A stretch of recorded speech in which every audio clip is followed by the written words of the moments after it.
जी बेटे देखो, आज अपन डिस्कस कर रहे हैं टिश्यू सिस्टम। टिश्यू हमने क्लियर कर लिया तीनों, है ना। एक्चुअली दो मेन टाइप्स हैं, मेरिस्टेमेटिक और हमने परमानेंट देखे। परमानेंट के टाइप्स देखे, सिंपल एंड कॉम्प्लेक्स। कॉम्प्लेक्स हमने जाइलम फ्लोएम की बात कंप्लीट कर ली। अब टिश्यू सिस्टम की बात करनी है। टिश्यू सिस्टम कैसे बनता है, ऑर्गेनाइजेशन का सीक्वेंस देखना, ये आपने समझ लिया है। सेल, सेल से मिलकर क्या बना, टिश्यू, एंड डिफरेंट टिश्यूज का ग्रुप। क्या, अब आगे समझना कि जब कई टिश्यूज इकट्ठा हो जाते हैं तो डिफरेंट टाइप के टिश्यूज का ग्रुप क्या बनाएगा, टिश्यू सिस्टम। क्या बनाता है, टिश्यू सिस्टम। हमने प्लांट का सेल पढ़ रखा था सेल वाले चैप्टर में, यहां हमने टिश्यूज की बात कर ली, अब टिश्यू सिस्टम की बात करेंगे। ठीक है। एंड देन टिश्यू सिस्टम क्या बनाता है, ऑर्गेनाइजेशन पूरा हम अगर देख ले तो ऑर्गन बनाता है। ऑर्गन से क्या बनते हैं, डिफरेंट ऑर्गन्स क्या बनाते हैं, ऑर्गन सिस्टम बनाते हैं। Organ system, and organ system के बाद हमें जो सबसे मोस्ट एडवांस ऑर्गेनिज्म देखने को मिलता है वो इस लेवल पे ऑर्गेनाइज्ड है। ऑर्गेनिज्म, हमारे पास जो ऑर्गेनाइजेशन है वो इस लेवल का ऑर्गेनाइजेशन है। ठीक है। हम अभी प्लांट की बात कर रहे हैं तो हमें अभी प्लांट का ऑर्गेनाइजेशन समझना है और इनके टिश्यू सिस्टम को देखना है, फिर ऑर्गन पे आएंगे।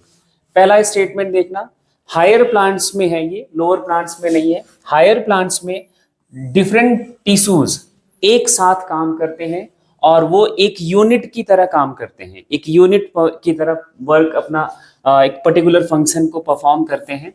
And in group of tissues को ही हम बोल देते हैं क्या, system, and that system is termed as tissue system.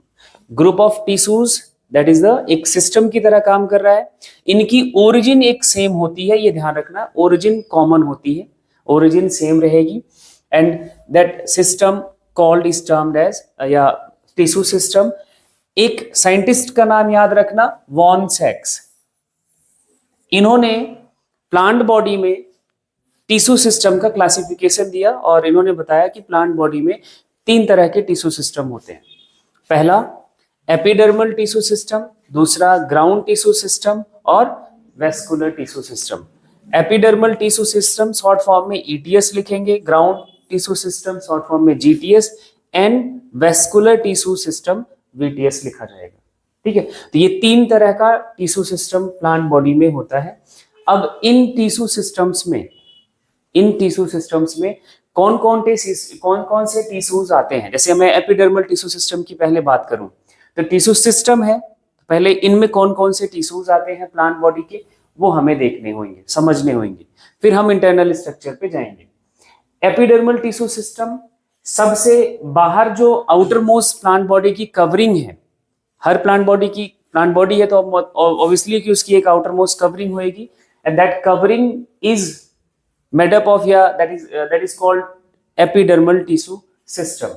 पूरा जो आउटर मोस्ट कवरिंग है होल प्लांट बॉडी का, that is made up of epidermis, stomata, epidermal appendages, and these appendages may be root hairs and shoot hairs.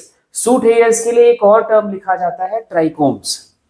Root hairs को root hair ही बोलेंगे, suit hairs को और हम क्या बोल सकते हैं, ट्राइकोम्स। ये ध्यान रखना, ये वर्ड थोड़ा सा आपके लिए नया रहेगा।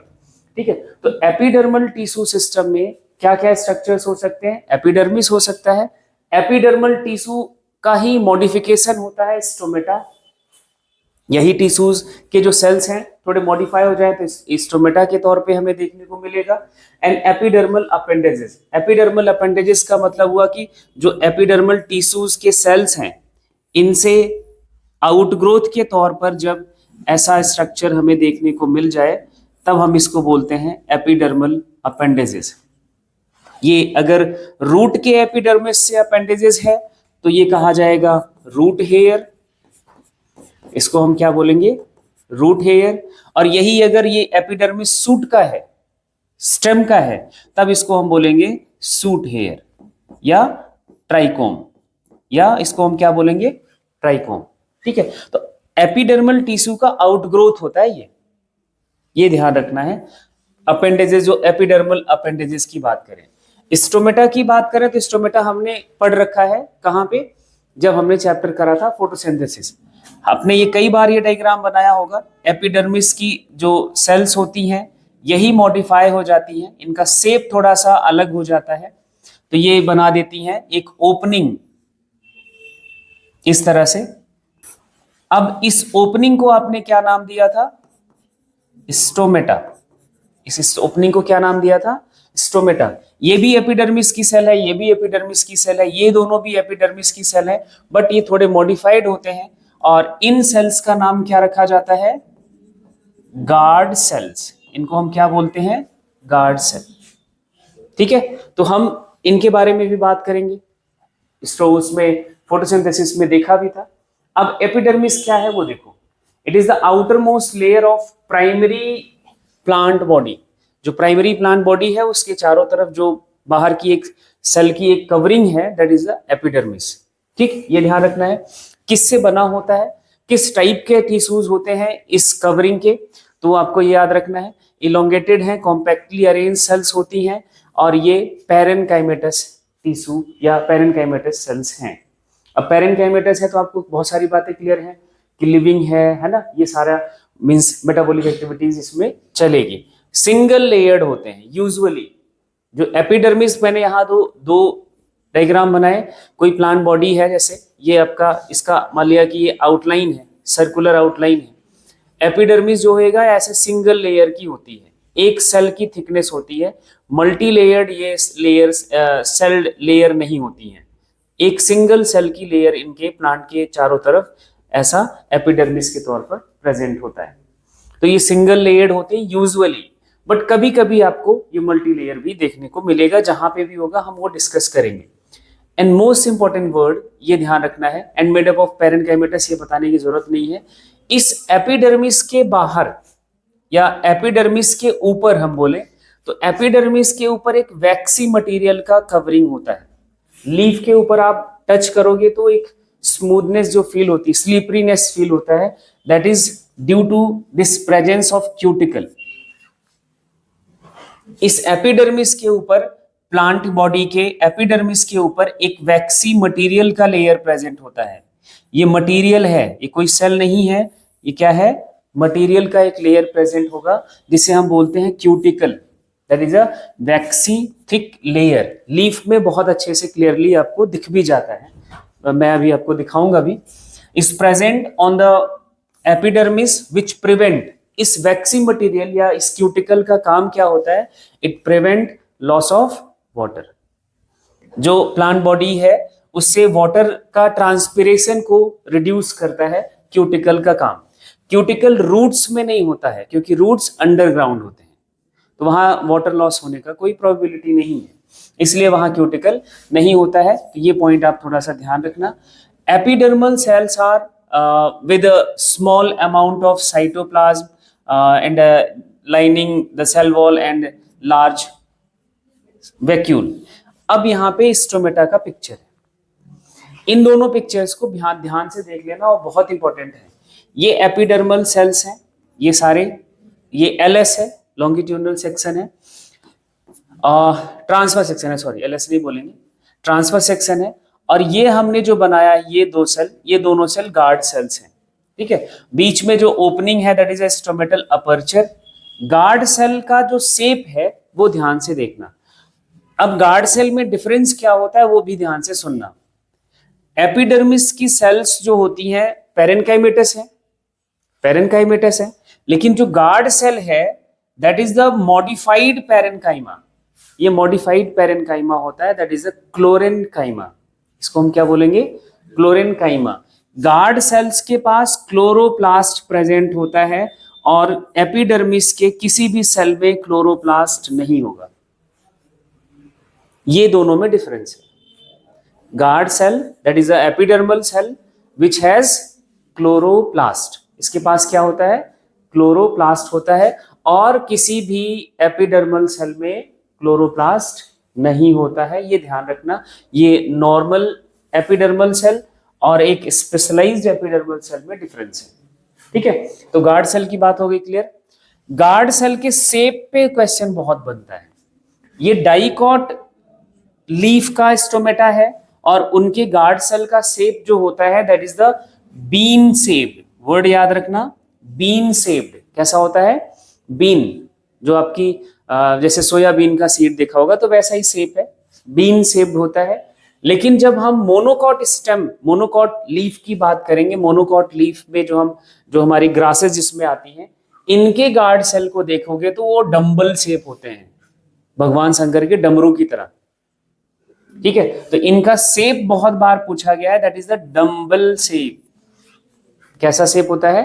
Dumbbell shape. एक क्वेश्चन ये है कि shape of the guard cell monocot dicot में कैसा होता है, वो ध्यान रखना है।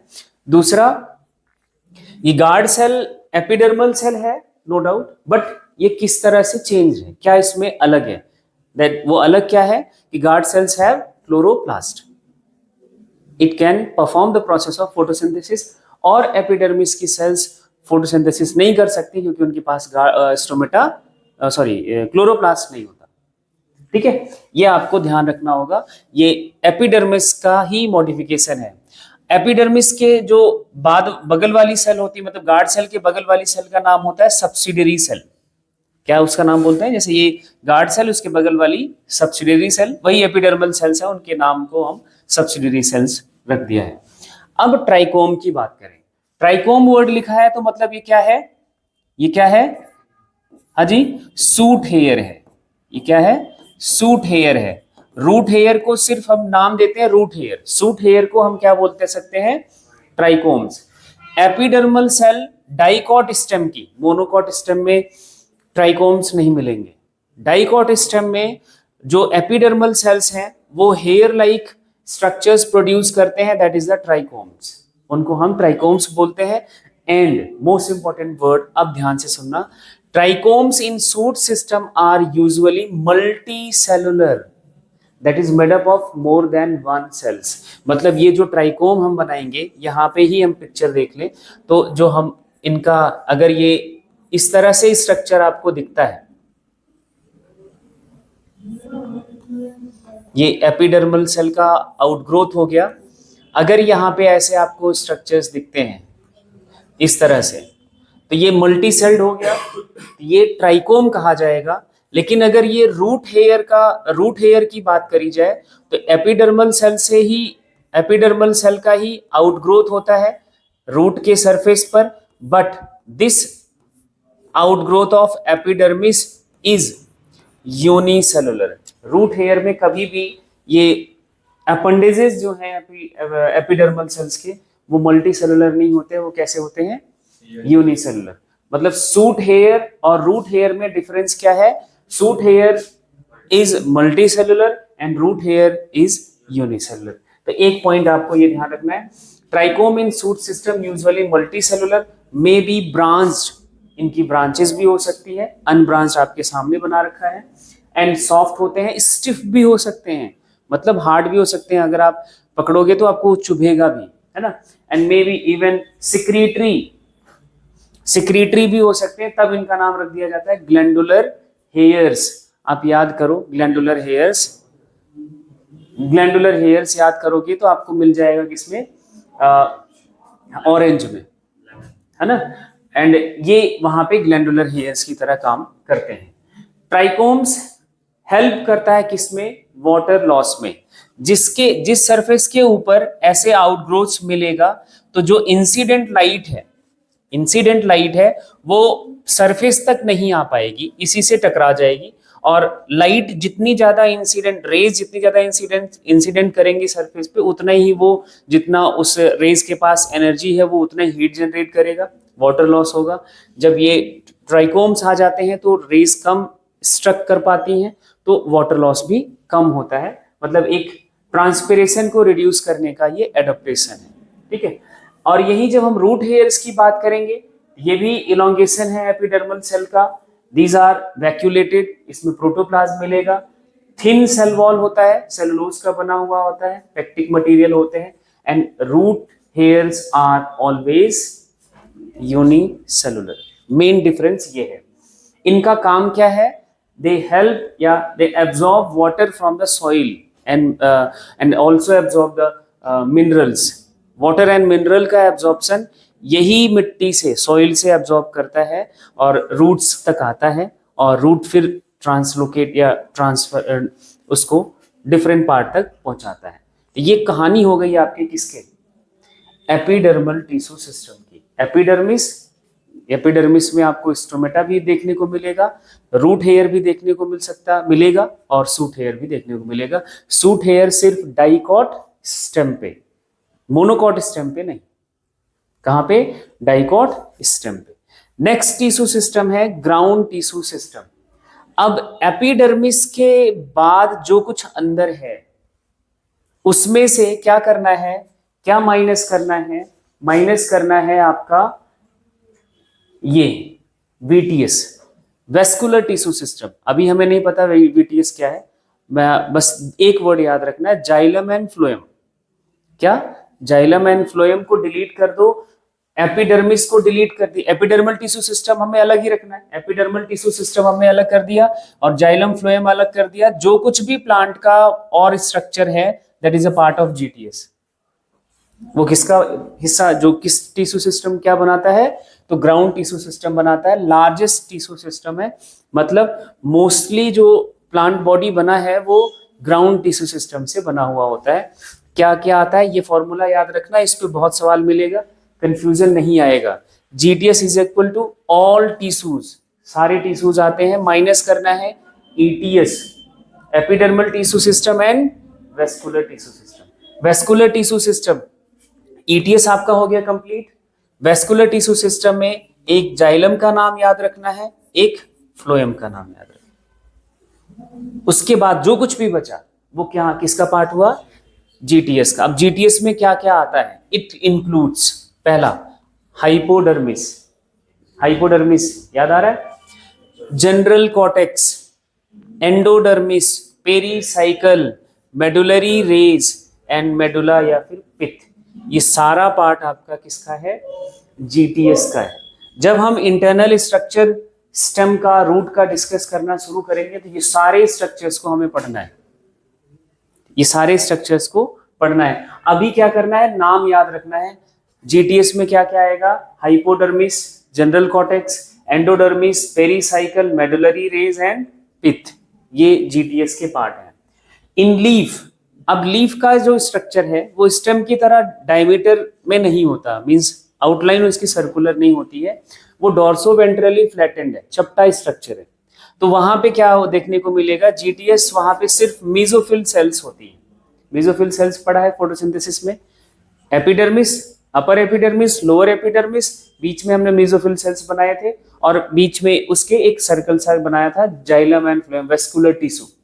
वेस्कुलर टिश्यू अलग कर दो, हटा दो, वो वीटीएस का पार्ट हुआ। अपर एपिडर्मिस, लोअर एपिडर्मिस हटा दो, तो जो बचा क्या है, वो जीटीएस है। और वहां पे लीफ में जीटीएस के तौर पर सिर्फ मेसोफिल सेल्स होती हैं और कुछ नहीं होता है। GTS is also called fundamental tissue system. Fundamental tissue system मतलब क्या हुआ कि प्लांट बॉडी मोस्टली इसी से ही बनी है। प्लांट बॉडी जो आप देख पा रहे हैं, मॉर्फोलॉजी हम प्लांट की जो देखते हैं, ड्यू टू जीटीएस ही दिखता है। ठीक है, मेजर कंपोनेंट है, ये ध्यान रखना है। जीटीएस सिंपल टिश्यू से बना होता है, जैसे ये तीनों टाइप के टिश्यूज दिखेंगे। पैरेनकाइमा से भी बना हुआ स्ट्रक्चर दिखेगा, जैसे पैरेनकाइमा से बना हुआ हम बात करेंगे जनरल कॉर्टेक्स की, पिथ रेज की, पिथ की, ये बने हैं पैरेनकाइमा से।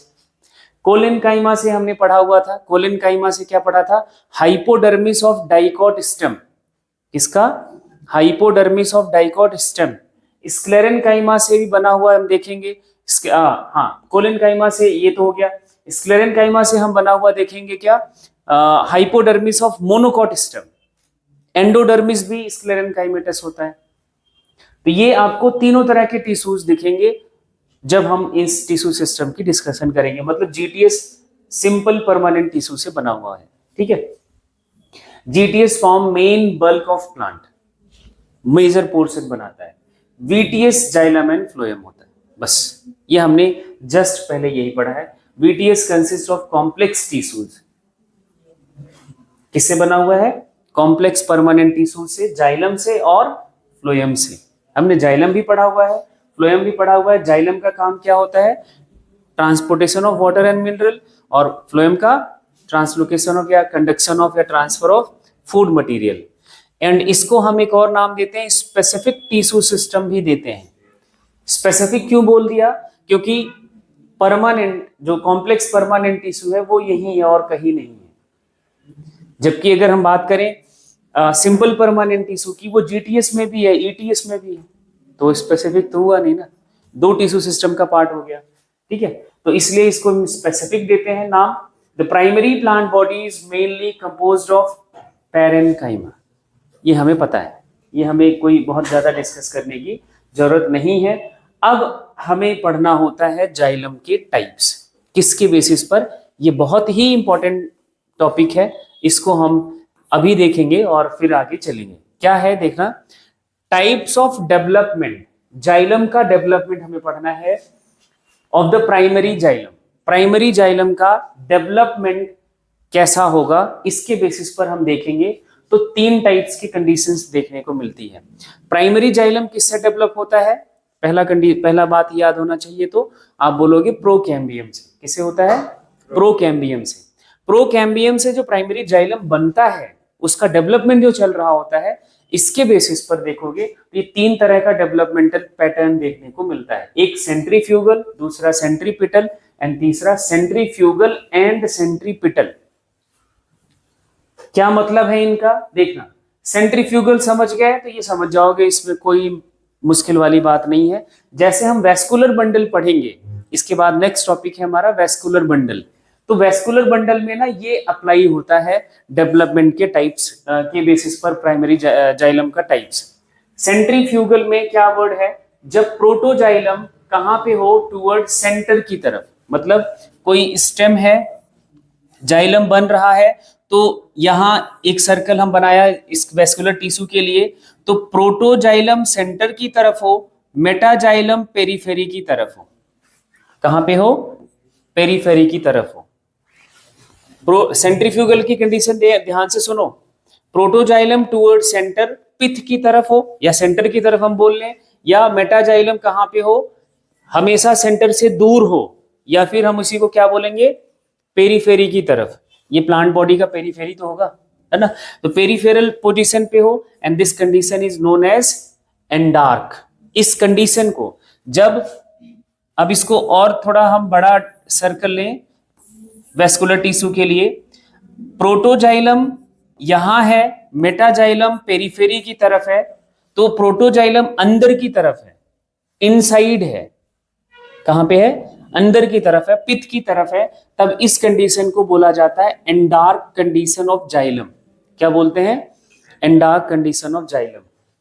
सेंट्रीफ्यूगल कंडीशन में जो सेंट्रीफ्यूगल डेवलपमेंट है प्राइमरी जाइलम का, इस डेवलपमेंट में कंडीशन कैसी होती है जाइलम की? तो बोलोगे एंडार्क। कैसी होती है? एंडार्क। और ये हमें कहां पे देखने को मिलेगा? जितने भी एंजियोस्पर्म के स्टेम हैं, stem of angiosperm and gymnosperm, stem में प्रोटोजाइलम हमेशा कहां होगा? सेंटर की तरफ। कहां होगा? सेंटर की तरफ। इसको रिप्रेजेंट कैसे करते हैं? ये पिक्चर देखना, ये पिक्चर देखना।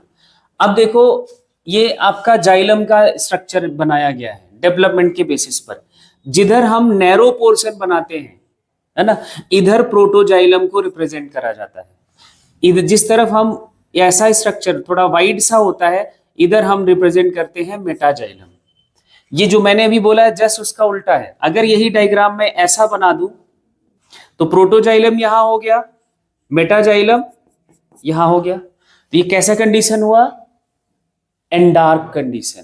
और जब यही उल्टा हो जाए, प्रोटोजाइलम यहां हो, मेटाजाइलम सेंटर की तरफ हो, मेटाजाइलम सेंटर की तरफ हो, प्रोटोजाइलम बाहर की तरफ हो, तब ये कंडीशन हो जाएगा एक्सार्क। तब इसको हम बोलेंगे क्या? एक्सार्क। जब डेवलपमेंट ऐसा होता है तो हमें ऐसा भी कंडीशन देखने को मिलेगा, तब उसके लिए वर्ड हम बोलते हैं centripetal type of development of primary xylem. Centripetal में क्या होगा? प्रोटोजाइलम टुवर्ड पेरीफेरी और मेटाजाइलम टुवर्ड सेंटर। कहां मिलेगा? इस कंडीशन को क्या बोलोगे? Exact condition. एग्जाम्पल क्या याद रखना है? रूट्स में, किसमें? रूट्स में। स्टेम में कौन सा है? जाइलम का कंडीशन कैसा है? एंडार्क, प्रोटोजाइलम सेंटर, मेटाजाइलम पेरीफेरी। और स्टेम में जस्ट उल्टा, एक्सार्क कंडीशन। बोले तो प्रोटोजाइलम बाहर, मेटाजाइलम सेंटर की तरफ। ये आपको बहुत बार सवाल मिलेगा, ध्यान से याद कर लो। ये मेन कैरेक्टरिस्टिक फीचर है स्टेम और रूट का। एनाटॉमी के बेसिस पर हम रूट और स्टेम में डिफरेंशिएट ही इसी बेसिस पे करते हैं कि आप ये आपने जो ट्रांसफर सेक्शन कट करके आप देख रहे हो, अब जो आप डायग्राम देखोगे, अभी एनाटॉमी हम पढ़ाएंगे, जब आप पिक्चर देखोगे कि हाँ ये एक टीएस है, आप पढ़ रहे हो, नहीं पता किसका है, आप बस ये कंडीशन देखते ही बोलोगे कि सर ये तो स्टेम है, ये तो रूट है। बस कंडीशन क्या देखनी? एंडार्क कंडीशन तो स्टेम, एक्सार्क कंडीशन तो रूट, बस। ठीक है, यही आपको इस तरह से पहचानना होता है। एक ऐसा भी कंडीशन है नेचर में जो सेंट्रीपिटल एंड सेंट्रीफ्यूगल दोनों कंडीशंस देखने को मिलती है। कुछ ऐसे एग्जांपल हैं। मतलब क्या होगा? प्रोटोजाइलम बीच में होगा, मेटाजाइलम सेंटर की भी तरफ होगा और पेरीफेरी की भी तरफ होगा।